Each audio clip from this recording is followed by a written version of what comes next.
which to appropriately study the Bible. And that will in turn affect our ability to bring that message to others, whether that's in Sunday school or even in just one-on-one conversations with friends and family. Now, last week we discussed this idea of giving like a 5-minute sort of deep dive at the beginning of class based on something that we covered in the previous week. And this is not only to promote more engagement from everyone that's sort of attending, so that, I'm not just talking for an hour to myself, but also so that you guys get some experience and prepare you for the type of service that you'll hopefully be doing once you finish the course. So I'm going to turn over to Adam. He's going to come up here and give us sort of a quick 5-minute deep dive into a specific topic. I'm not sure, what did you end up choosing?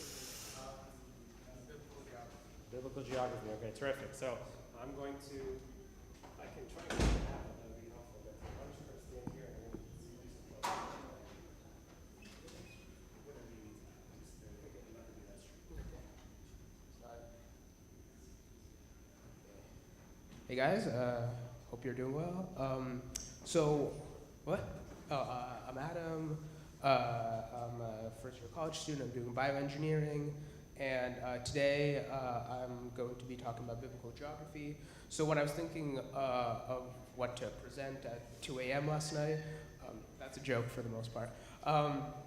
I thought about choosing something maybe a bit mundane that people wouldn't really think or give a glance to that much, and I chose biblical geography. And I think that's important because geographical settings in the Bible are not just random, and they convey a lot of symbolic meaning, and that's woven into the biblical narrative, and it really sort of emphasizes sort of different aspects of God's interaction with mankind.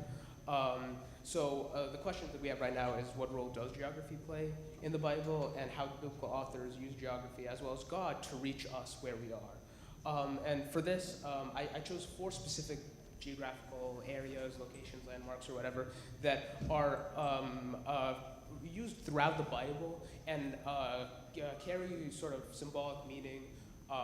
One of those is rivers. So to quote, bodies of water in the Bible often signify life, chaos, divine intervention, sort of an act of purity.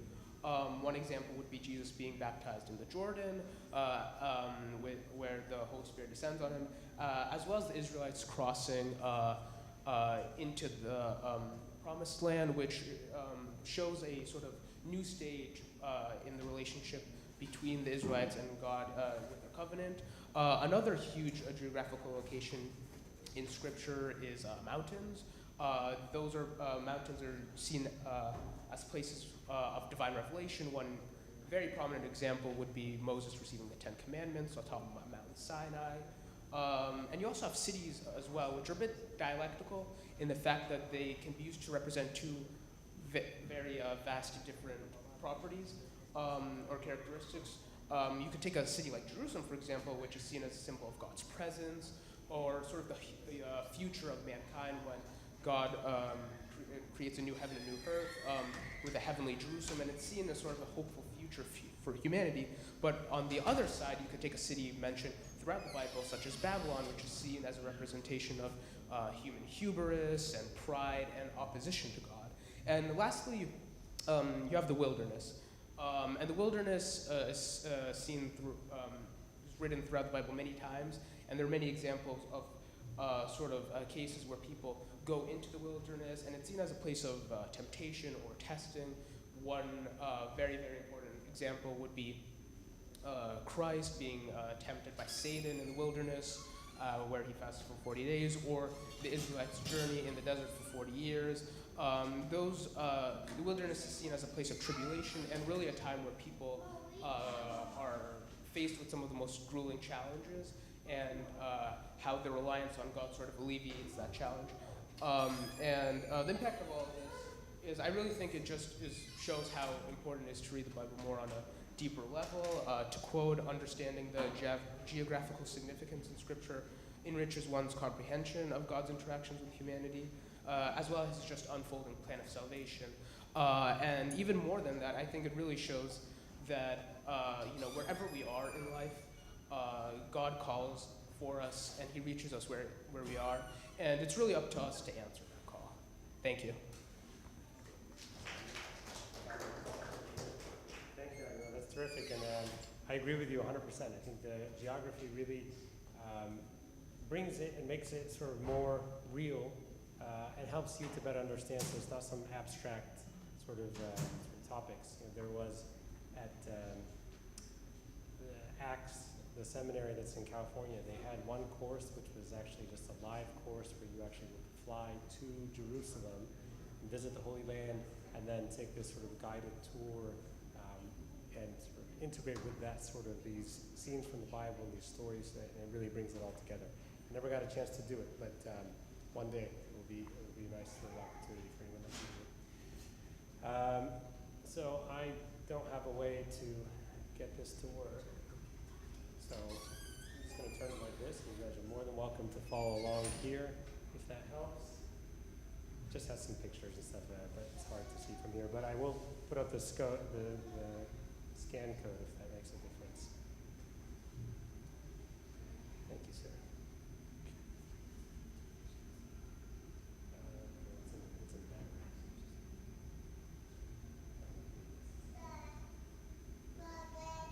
All right. So I just want to remind each of you that as we go through the lesson today,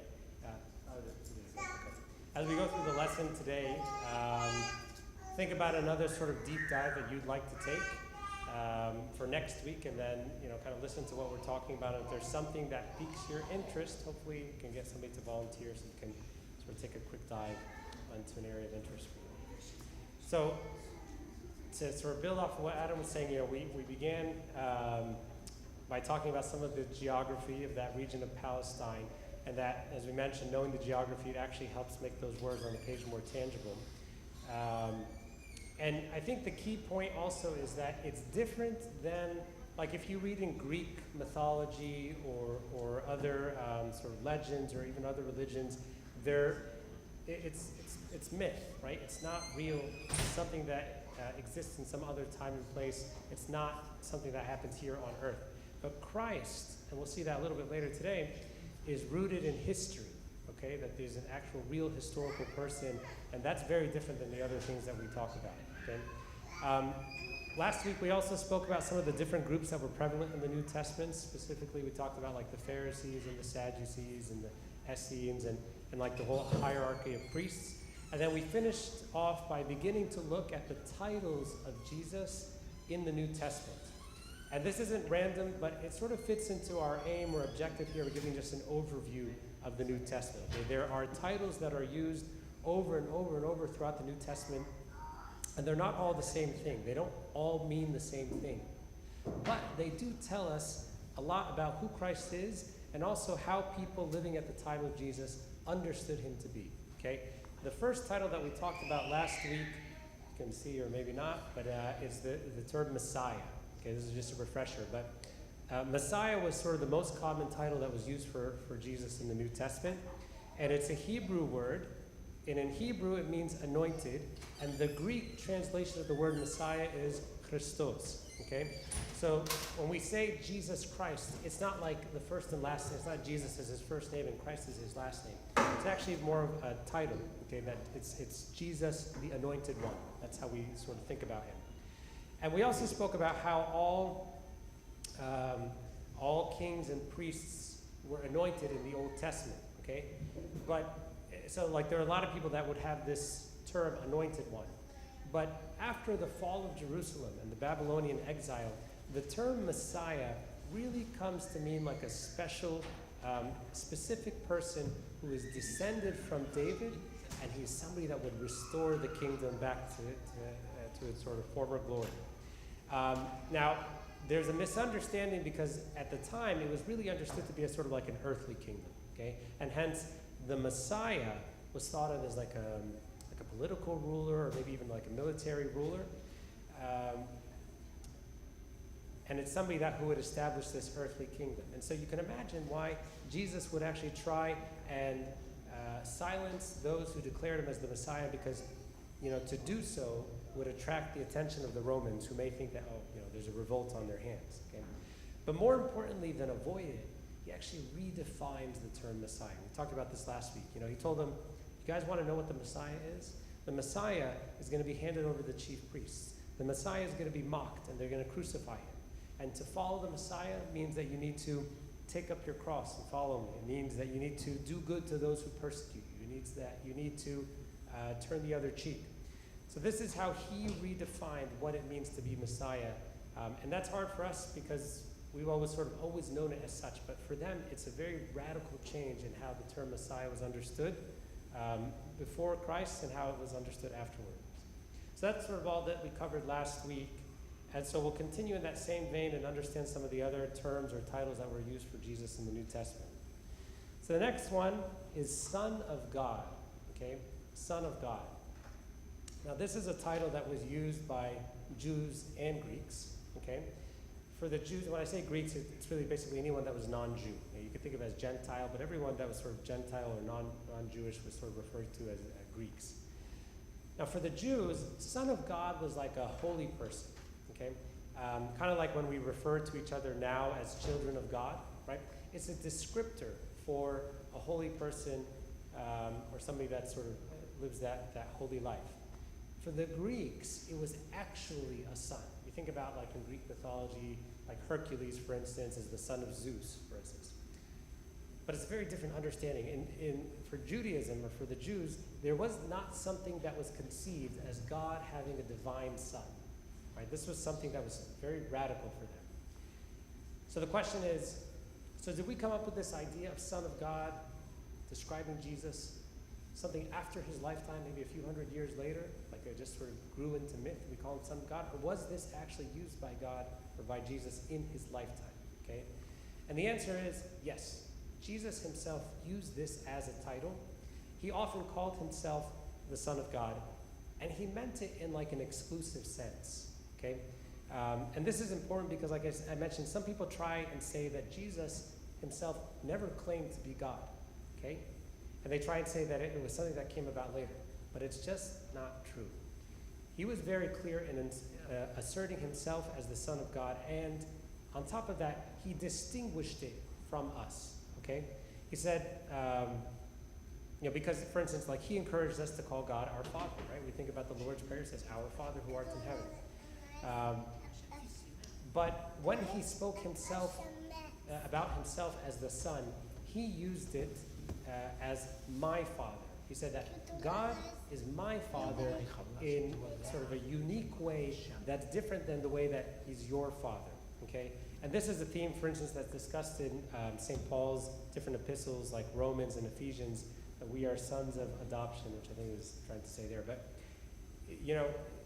it was understood very early on in the church, or in the life of the church, by the fathers who recognized that the sonship of Jesus was different than the sonship of everybody else.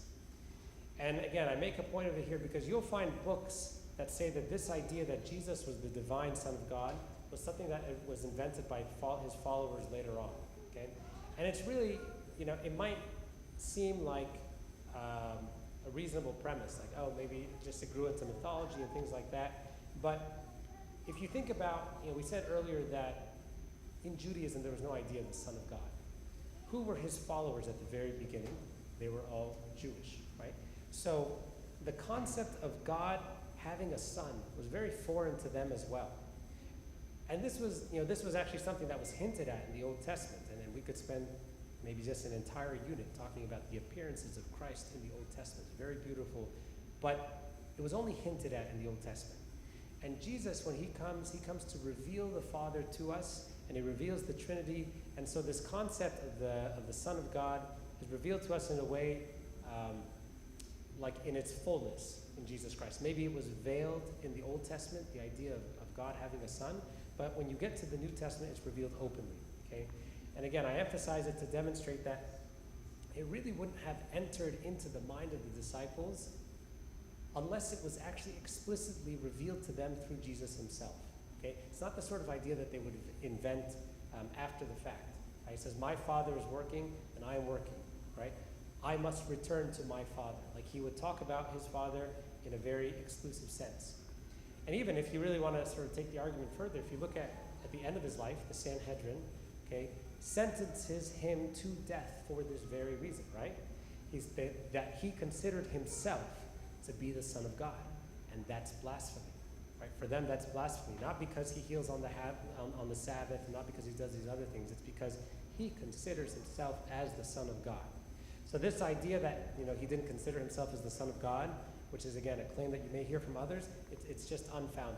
And we know with very clear evidence that from the beginning he was always known as the Son of God. Both that he declared it and that also in the early church. Another title that's used in the New Testament, in the New Testament, to describe Jesus as Son of Man. Now, the title Son of Man actually is used in the Old Testament, and sometimes it was used to mean like just any human being, like any son of man. We're all sons of men and women, right? We're all son of men, and this is how God, for instance, sometimes would address, like there's a prophecy, the dry bones prophecy is a famous one. He addresses Ezekiel, right? He's saying, and that's the same reading that we read on the general funeral during Palm Sunday. God says to Ezekiel, Son of man, do you think that these bones will live? He says, I don't know, Lord, you know. Like that whole dialogue. So he addresses him as the Son of Man, okay?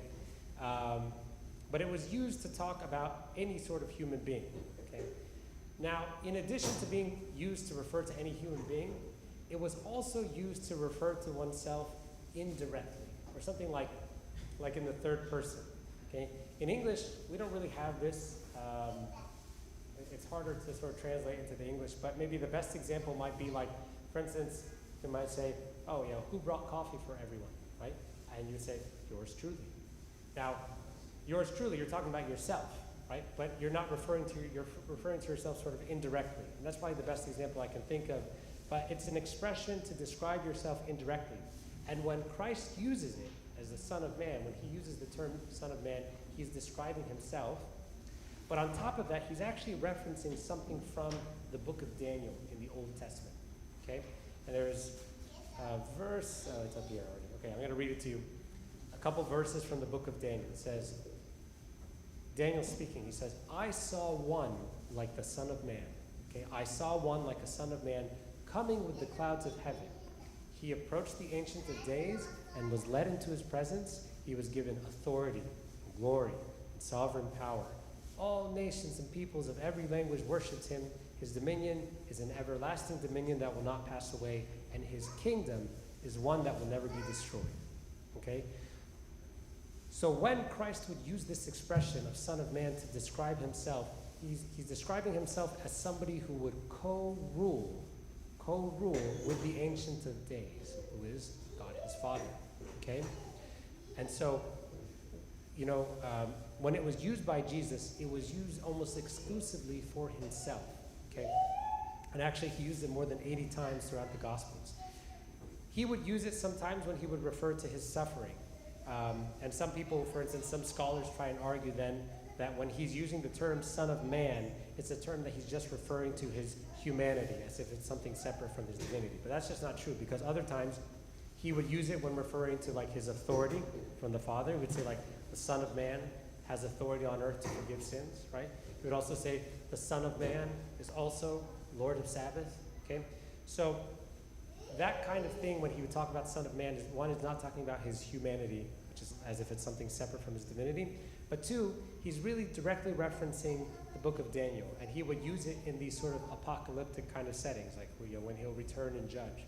Think about Matthew 25. He says, he's talking about separating the sheep from the goats. He says, when the Son of Man comes, he will separate the sheep and the goats, right and left.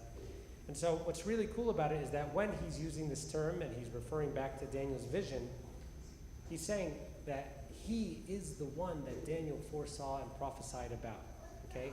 And he is the one that was co-ruling with the Father, that Ancient of Days. And all this comes up again at his trial, right? When they ask him very directly, they say, are you the Messiah? How does he respond? He says, well, you say that I am. But I tell you that you will see the Son of Man sitting at the right hand of the Father, okay? Or at the right hand of the power, coming on the clouds of heaven. So these are all images. They're all a direct reference to Daniel, and they're very apocalyptic. And that's why the high priest tears his clothes afterwards at the mention of it, because it clearly shows that Christ declared himself as divine, not something that was invented later on. Okay. Another title that's used for Jesus in the New Testament is the word Lord, okay? In Aramaic, it's the word mar, and in Greek, it's Kyrios. Okay, that's the word that we use oftentimes. Now, at the time, it kind of meant like, this one's a bit confusing because it has a couple of different meanings. In one sense, it can just mean like sir, right? Like it's a polite word of respect. And it's not necessarily used in a religious sense, kind of like the way that we use it. And this can get confusing because, I remember reading the Gospels when I was younger, and you see everyone calling him Lord, and Lord this and Lord that, and you think, well, why are the Pharisees calling him that, and then they want to go and crucify him? Right? Aren't they? They clearly think of him as Lord. But it's not that they recognize him as their Lord, but rather it's just this term of respect. Okay? So in Aramaic, that word mar would always mean sir. Okay? But when it's translated into the Greek, Kyrios, that word can be both a term of politeness, right? But it can also be used in a theological sense. Like in Spanish, for instance, we think of like señor, like you're talking to somebody, but then like el señor, right? It's a different, I don't know Spanish that well, but like I took it in high school, so I kind of remember it, but hopefully that's correct. But in certain instances, it may make more sense as a term to address Jesus out of politeness. Fine, call him sir, that's fine. But in other instances, like when that person acknowledges and realizes the divinity of God, that term is clearly expressing now a theological truth. Okay? And so that term in the early church comes to be always associated with Jesus as an acknowledgement of him being God. And we do that today, like we say our Lord, God, and Savior Jesus Christ. Now, the other reason it can be confusing is that in the Old Testament, we actually see the word Lord in all caps. So like, for instance, we see the word Lord in all caps sometimes, but other times we see it with just like one capital letter at the beginning, and then this one here. I want to make a distinction between these two because it's important. Because they're actually two different words in the original in the Hebrew, okay? When you have the word Lord that's in all caps, that was just how the divine name was translated. So like, if you go back to the burning bush, when God speaks in the burning bush, and he tells Moses to tell the people of Israel, when he says like, who should I say sent me? He tells them, tell them that I am has sent you. Okay, I am, and it's actually put in all caps if you read in your Bible. When it has I am in all caps, that is just the literal translation of Yahweh, the divine name. Okay, and it means to be or to exist, like I am, right? To exist. So God is the one who exists. That's really key. Now that's often rendered into English as Yahweh, or sometimes you might see just the four capital letters YHWH, Yahweh, but without like the vowels. And that's because the reason why you might see that is because the Jews would consider the name of God to be too holy even to write on a page, like to have the full name of God written. Sometimes you might even see people like Orthodox Jews, they might write God, but they'll leave out the D. So God, G, dash, like D, because it's almost too holy to write his name. So that title in Greek then gets translated as Kyrios, which we translate as Lord. But there is a distinction between the divine name of God, Lord, in all caps, and then the Kyrios that we see in other points that is referred to as like a sir. Okay, so that's why you sometimes read in some versions of the Bible, like in the New King James, you'll see that divine name of God rendered as all caps, and then you'll see the other times that it's used as Lord. So, for instance, there's a very famous verse. I'm not sure if I put it up here.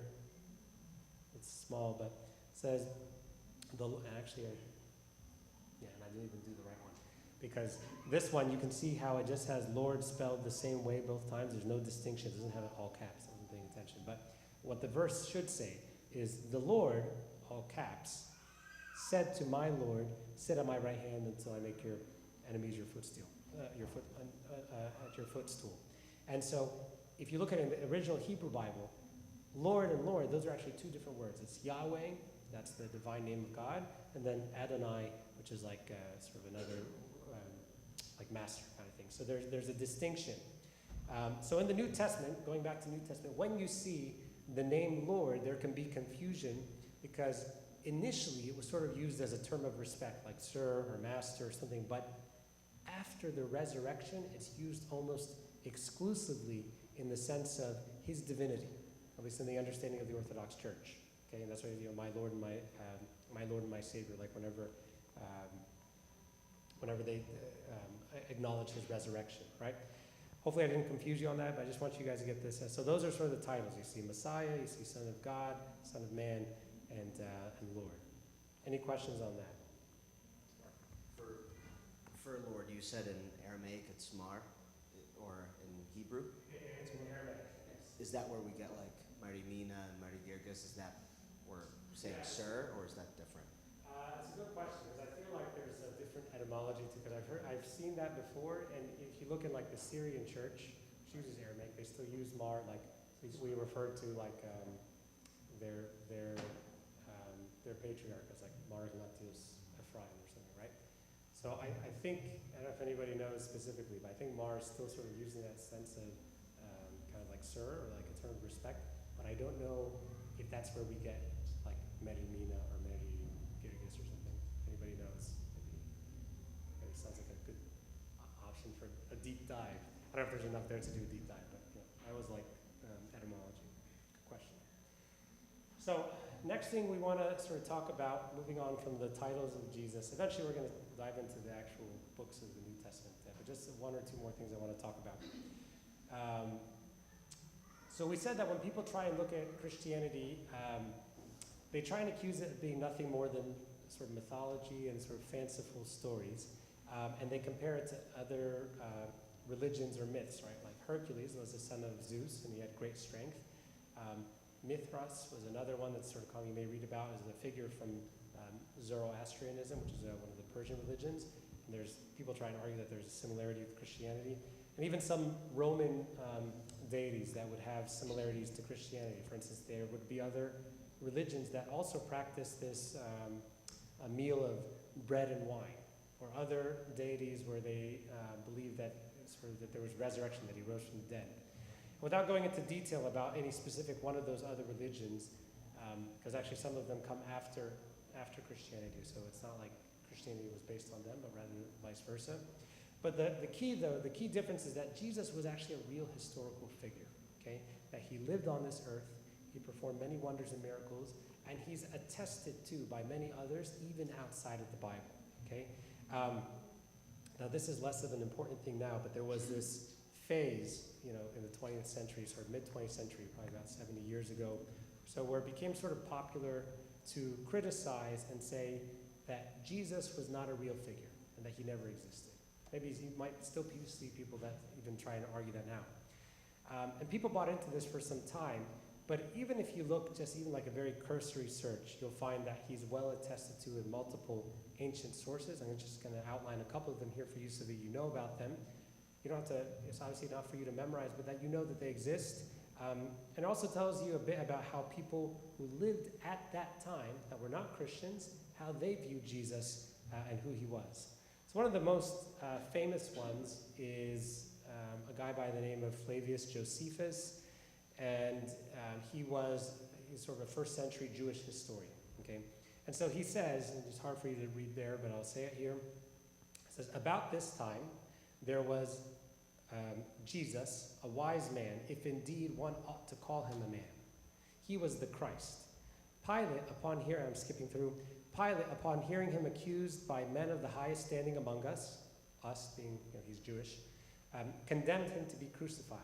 And the tribe of Christians, so called after him, has still to this day not disappeared. Okay?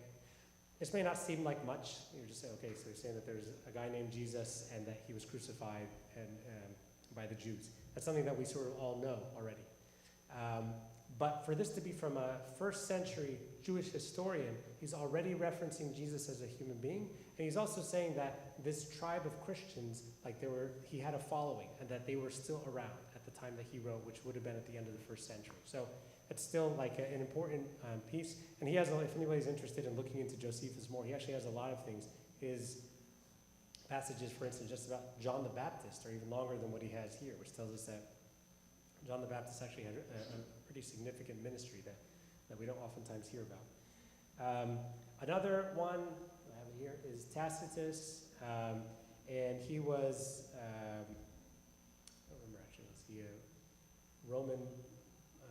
He was Roman, I don't remember what his position was, but he says this, he says, Christus, from whom the name Christians had its origin, suffered the extreme penalty during the reign of Tiberius at the hands of one of our procurators, Pontius Pilate, right? So it tells us that Christ lived at the time of Tiberius, which is again attested to in the Gospels, but now we have something outside of the Gospel that tells us, and that he was executed by Pontius Pilate. Again, something that we all know already, but to see it written here just shows in more detail that it's just that corroboration. Another one's sort of famous, I feel like we might have covered this at one point before during liturgics, but Pliny the Younger. So he says, they, talking about Christians, were accustomed to meet on a fixed day before dawn and sing a hymn to Christ as to a God, and to bind themselves by oath. Okay? So this tells us a couple of things. One, that early Christians had already worshipped Jesus as divine. And again, talking about that whole thing where this school of thought that argues that people didn't really see Jesus as divine until a couple hundred years later. People say at the first ecumenical council, like under Constantine, Nicaea. They say, they debated the divinity of Christ, and then boom, they just voted, and they said, okay, he was human, but no, now we're going to actually make him divine. And that's just not true. Okay? He was recognized as divine, one, because he revealed himself as such, and his earliest followers accepted this and were already worshiping him as divine, and people that were not even part of Christianity also saw that they were worshiping him as divine. Okay? And again, it seems like a small point because of what we know already, but recognize that there are many who will try and argue this point. Another one is somebody by the name of Suetonius. Okay? And this is an interesting one, but he says, since the Jews constantly made disturbances at the instigation of Chrestus, it's sort of like a typo, but that's how it's sort of, even in the original Greek, it's sort of misspelled. He expelled them from Rome, he meaning Claudius. That was the emperor at the time. And this is, like I mentioned, sort of interesting, has a lot of backstory to it and context that we don't have time to talk about here. But for our purposes, it validates the existence of Jesus. It also validates that fairly early on, like this is within the first, because this expelling them from Rome happens in the year 49 or 50. So that's very early on. So within 15 to 20 years of Christ's death and resurrection, that Christian preaching was already causing unrest in Rome. Another one, I think this might be the last one I have up for this part here, is from the Babylonian Talmud. The Talmud is like the oral tradition that we talked about last week. You have the written tradition of Jewish laws, and you have the oral tradition of Jewish laws. So the Babylonian Talmud is sort of that oral law, but also contains some history. But it says, on the eve of Passover, Yeshua, which is Jesus, was hanged or crucified. And that says, for 40 days before the execution, a herald went out saying he's going to be stoned because he practiced sorcery and enticed Israel to apostasy. So a couple things to unpack here. One, it tells us that yes, that there was somebody that was named Jesus, that he was crucified at the time of Passover. That's, again, attested to in the Gospels, but now we have something out here that says it. What's interesting is that even in a source that is hostile to Jesus, right, hostile to Christians, even in a source like this, they never say that he didn't perform wonders or miracles, or that he was like some ordinary guy. He was something different than anything that they had ever seen before. And if anything, it more affirms what we know about him from the Gospels, okay?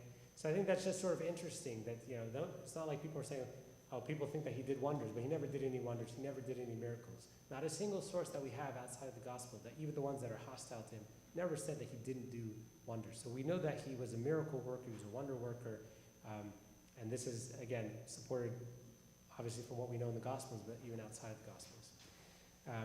But the overall message is Jesus is a real historical figure. He was not some imaginary figure or some mythology that developed over time, but he was a real person, and that immediately distinguishes him from any of these other sort of claims or religions that we've talked about.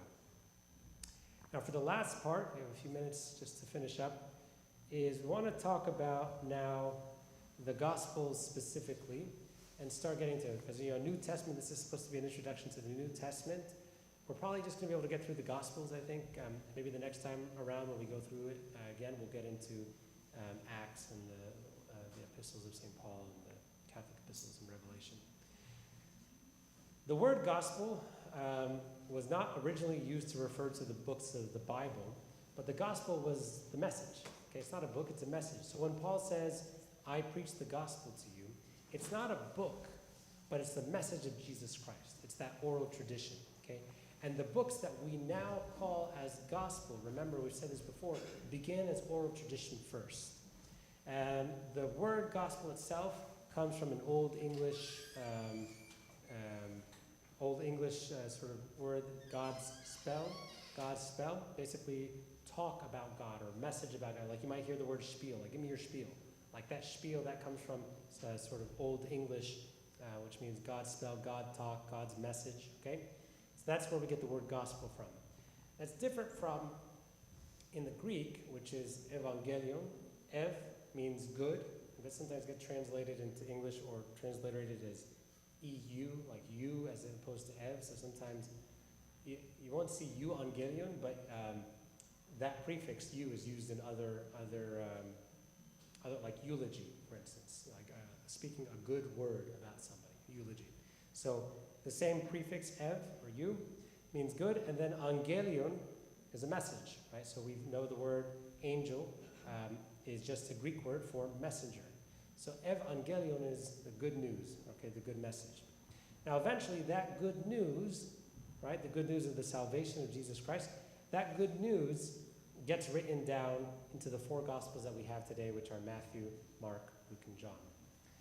Now, when you look at the four Gospels, you'll notice something immediately, which is that three of those Gospels are very similar to each other, right? Which three are very similar to each other? Anyone? Matthew, Mark, and Luke, right? So anybody, if you read them, hopefully you have. Matthew, Mark, and Luke, they are very similar to each other. They have sort of very much of the same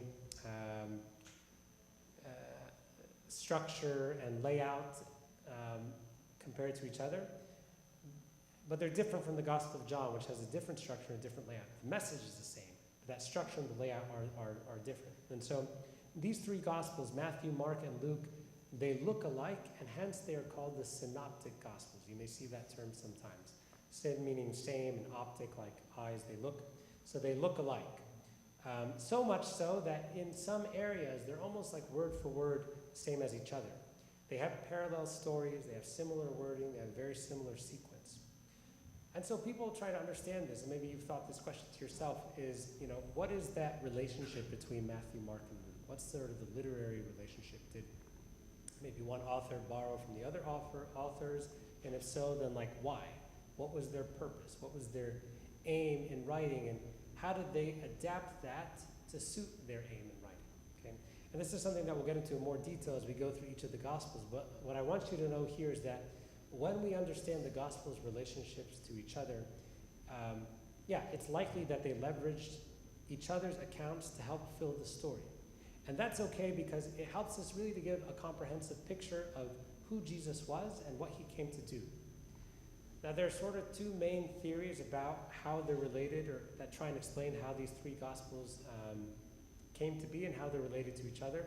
It's not that important for you to know, but just something to have in the background of your mind, and you may find people that come asking you these questions. One theory says that the oldest Gospel is the Gospel of St. Mark. Okay? It's among the three that we're talking about, it's the shortest of those three. If you look at in the original Greek, some of the grammar is maybe less refined than the other two. And sometimes it portrays Jesus in a way that we might not be used to seeing, or that we don't typically think of. So you say, well, what are you talking about? So for example, in the Gospel of St. Mark, it says, there's one passage, if you guys remember, where it says that Jesus could not do miracles there because of their unbelief. And he could not do miracles there because of their unbelief. So it almost makes it sound as if Jesus was in some way limited, okay? But then when you get to the Gospel of Matthew, he clarifies. He said, no, he would not do miracles because of their unbelief. It's not like he was limited. He's the Son of God and he's divine, can always do miracles, but he's clarifying it for us. So, you know, people take this to mean that maybe it was written in one way, like by St. Mark, and then maybe St. Matthew and St. Luke helped to leverage what was already written and build on that to suit the audience that they were speaking to. Okay, but in this theory, basically Mark writes first. Matthew and Luke sort of borrow some of the material from Mark to help with their Gospels, but they also add additional material, right? It's not like it's exactly identical. What's interesting is that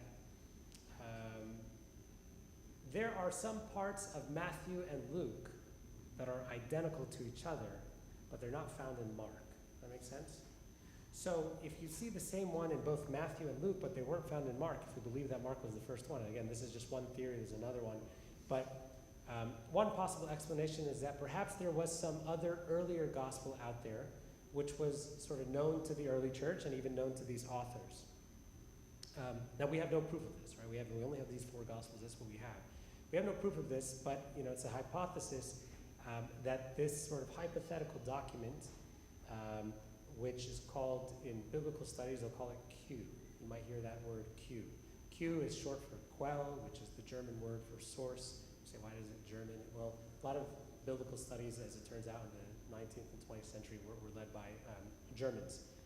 And so that's just what we have. So this is one theory, is that you have Mark, the Gospel of Mark was written first, Matthew and Luke sort of borrowed some from the Gospel of St. Mark. They also borrowed from this hypothetical document of Q, and then also, of course, have their own independent material that's not found anywhere else. So that's one theory.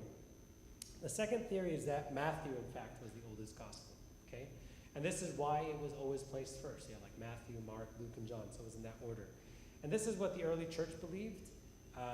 This is what church fathers like Irenaeus and Augustine asserted, that it was St. Matthew who wrote first, and then St. Mark, and then St. Luke wrote after him. And I think there are some merits to that, and there's some evidence to support it. But it does become a little bit hard to explain why would St. Mark leave certain parts from the book of St. Matthew out. Okay, for example, you have the Lord's Prayer in the book of St. Matthew, Our Father who art in heaven. Yeah, this is a critical part. But it's not mentioned at all in the Gospel of St. Mark, even though it has central importance. Now, we'll come to that later. You may say that there's a different aim, and we'll see sort of why that might be. It's also possible that none of them, they all wrote independently. But because we see these similarities, and because they're all like followers of Christ, you know, yes, it's likely that they knew each other, and they spoke to each other, and there's some similarities between them. Okay. Again, it doesn't change our overall understanding of the Gospels, but I just want you to be aware of it, because as we look through the Gospels in more detail, we'll see some of these similarities, and in order to understand them, it's helpful to have this backdrop. Do we have time? How are you guys feeling? I think we have 5 minutes. Let me just start on something that we're going to have to continue into next week, but I just want to get it started. We want to take a deeper dive specifically into each of the 4 Gospels, okay? And we'll start it briefly today, and then we'll get into it more next week. That was the Synoptic Gospel, sorry, I forgot to show that. But when we go through the Gospels, what we want to look at, and we'll go through, so Mark and Matthew and Luke, and then we'll finish off with the book of John either next week or maybe the week after. When we talk about each of these Gospels, our goal is sort of to fill out this checklist for the Gospels, okay? Now we want to know who is the author, right? We're going to give him a nickname, and I'll tell you why that's important shortly. We want to know who is the audience, right, that he's writing to, a date, give or take, about when it was written, the purpose of the Gospel, the Christology, like who is Christ to this author, some of the themes that are prevalent in the Gospel, and then the style and the characteristics. And if you learn these things, then my goal for you would be that when you hear somebody reading from the Gospels, let's say, and you don't know, let's say they didn't say Gospel according to St. Mark, Gospel according to, you don't know, but just by hearing it, you can immediately, from the reading of it, say, this is from St. Matthew, for sure. Or this is from the Gospel of St. John. Or this is Luke. Now, it may sound hard, but believe me when I tell you that it's not that hard to do. To become so familiar with the Gospels that you know exactly where a story is, you hear it read, and you know which Gospel it comes from. Okay.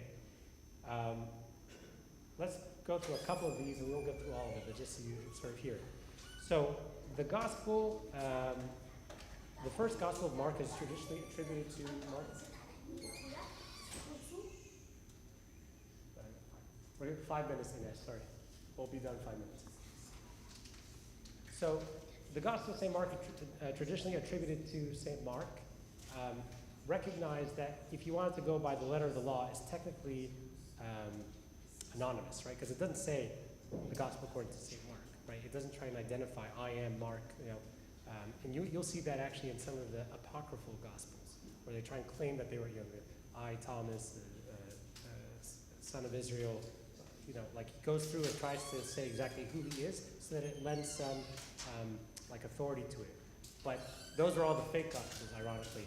The real ones actually don't have their names to it, but it was recognized in the early church. This is from St. Mark. This is from St. Luke. So St. Mark is,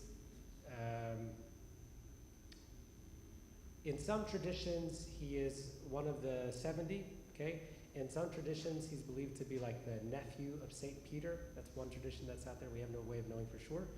We know that he assisted St. Paul in some of his missionary work, that he originally founded the church in Alexandria. Obviously, we know that. The nickname that we give for him, and that's going to help you guys to remember, is that St. Mark is the storyteller.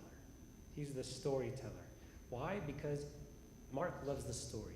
He loves the drama of the story. He has more details than any of the other Gospels. He loves to tell the stories, and you'll see what I mean in a little bit. But that's the sort of nickname to remember him by.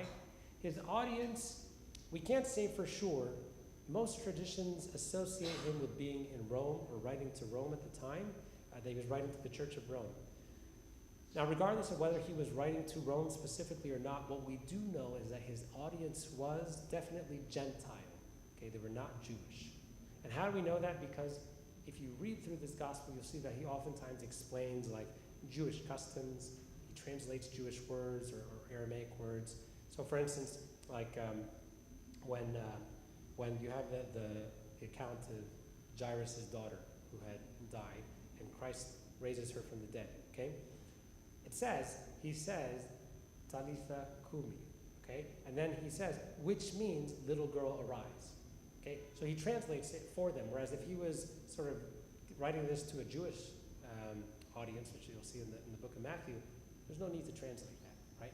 But he translates for them what it means. Or when he talks about the Pharisees, he gives this long explanation about them, like this is because the Pharisees believed that you had to be clean, and you had to wash the inside and the outside of the cup. So he had to explain Jewish customs, and so it shows that he had this sort of Gentile audience.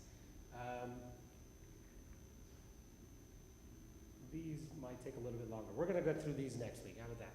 But just so you get a sense, but this is what we want to do as we go through each of them. These last parts will take a little bit longer for each gospel, because what we want to do is understand the themes, look at maybe some specific verses in each gospel that help to illustrate those themes, and so that when you are studying the gospels for yourself, you'll be like, oh yeah, now I understand. This is why St. Mark talks like this. This is why St. Matthew is talking like this. And it really does help to give you some context to understanding.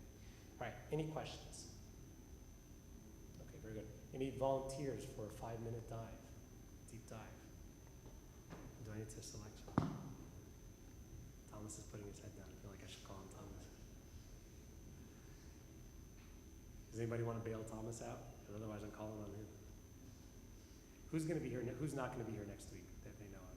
Who's not going to be here? I won't be here. Not going to be here. Okay. Danny, you going to be here? Most likely. Yes. No, now we will. All right. Danny, can you do a 5-minute dive next week? Thank you. All right. Let's stand up to pray, and then we'll see you guys next week. May the Father, Son, and Holy Spirit, God, amen. Thank you, God, for gathering us together today. Please, O Lord, continue to be with us in our daily lives. Help us to learn more about you, O Lord, and learn about the Gospels and benefit from them. Amen. Through the intercession of St. Mary, Pope Carolus, and all the saints, hear us when we say thankfully, Our Father, who art in heaven, hallowed